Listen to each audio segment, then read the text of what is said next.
आपको F of x और जी of x के ग्राफ दिखाए गए हैं और दिखने में मुश्किल बात की गई है कि एक तीसरा फंक्शन है कैपिटल जी ऑफ एक्स जो कि एफ ऑफ एक्स और जी ऑफ एक्स का मजमुआ है, कॉम्पोजिट है, और हमें इसकी ढलान की कदर निकालनी है x इक्वल टू 5 पे। तो पहले तो इस ताल्लुक को समझने की कोशिश करते हैं। फर्ज कीजिए मैं आपको एक फंक्शन देता हूं h ऑफ x जो कि बराबर है x स्क्वायर्ड के, यानी ये बड़ा g ऑफ x जो है ये दरअसल h ऑफ x का स्क्वायर्ड है, और इस h ऑफ x में जो आपका x है वो g of f of x है, यानी ये बड़ा G बराबर है g of f of x के। ये ब्रैकेट और ये ब्रैकेट, रंग थोड़े से ठीक कर देते हैं, ये बेहतर तरीके से आपको समझ में आ जाएगा। ये ऐसे होना चाहिए, ऐसे, ये वाला होना चाहिए ये, उत्तोड़ी खैर, ये तो लगाना भूल गया, ये भी इस रंग में होगा। इन सबको मैं थोड़ा सा वहां कर देता हूं, चूंकि बात क्लियर हो गई है तो इसको छोटा भी कर देता हूं और कोने पे लगा देता हूं। इतने सारे ब्रैकेट्स का मतलब है यहां तो यकीनन चेन रूल ही लगेगा। तो देखें भाई, चूंकि g ऑफ x इसके बराबर है, इसका मतलब यह कि अगर मैं इसका डेरिवेटिव लेता हूं तो वो इस पूरे के डेरिवेटिव के बराबर होगा,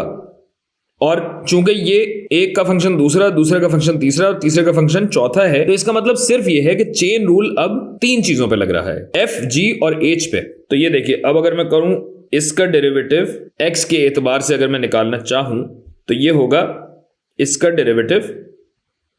x के एतबार से, जिसका मतलब ये है कि जो मेरा बड़ा g डैश किसके बराबर होगा, डेरिवेटिव ऑफ h का डेरिवेटिव जो के फंक्शन है g का, जो के फंक्शन है f का, जो के फंक्शन है x का, ये और ये। अब जाहिर है इसका डेरिवेटिव मैं x के एतबार से तो नहीं निकाल सकता, मैं इसका डेरिवेटिव निकालूंगा इस सब के एतबार से, यानी h का डेरिवेटिव मैं निकालूंगा g के हिसाब से, जो के फंक्शन है f का, जो के फंक्शन है x का। फिर इसको मैं जरब दूंगा, इसको जरब मैं किससे दूंगा, h के अंदर वाला फंक्शन, यानी अब g का डेरिवेटिव मुझे लेना है जो के फंक्शन है f का, जो के फंक्शन है x का,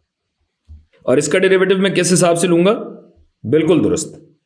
इसका डेरिवेटिव मैं लूंगा f के हिसाब से जो के फंक्शन है x का, और फिर मैं इसको जरब दूंगा किससे, अब मुझे डेरिवेटिव चाहिए f का जो कि फंक्शन है x का, और चूंकि ये फंक्शन है x का लिहाजा इसका डेरिवेटिव निकलेगा x के हिसाब से। और इसी चीज को अगर मैं इस शक्ल में लिखना चाहूं तो बहुत आसान हो जाएगा कि भाई ये जो आपका g का डेरिवेटिव है ना, ये बराबर है h का डेरिवेटिव जो कि फंक्शन है g का, जो कि फंक्शन है f का, जो कि फंक्शन है x का, जरब g का डेरिवेटिव f ऑफ x के हिसाब से, और फिर f का डेरिवेटिव x के हिसाब से। और चूंकि हमें ये सब x इज इक्वल टू 5 पे निकालना है, तो जहां जहां मुझे x नजर आ रहा है वहां वहां मैं 5 डाल दूंगा। ये हटा, ये हटा, ये हटा, वापस आए 5 5 5 और 5। इतने सारे ब्रैकेटों में कंफ्यूजन हो जाता है, ये होगा ऐसे। और अब देखिए f ऑफ 5 तो मुझे चाहिए ही चाहिए ना, f ऑफ 5 तो मैं डायरेक्टली यहां से निकाल सकता हूं। तो अगर मैं 5 पे देखूं तो f ऑफ x किसके बराबर है, -1 के बराबर है, यानी ये आपका -1 हो जाएगा, ये भी आपका -1 हो जाएगा। फिर मुझे निकालना है इस f का डेरिवेटिव 5 पे, तो 5 पे f ऑफ x का डेरिवेटिव क्या है, ढलान क्या है, लो ये तो 0 है, यानी ये 0 हो गया, और यूं हमारा सवाल हल हो गया, क्योंकि 0 से ये सब जब जरब दिया जाएगा तो इतने ब्रैकेट बनाने में जो मगजमारी हमने की है उसका जवाब तो भाई 0 है। इसको एक और तरीके से भी देखिए कि जब f ऑफ x ही नहीं बदल रहा,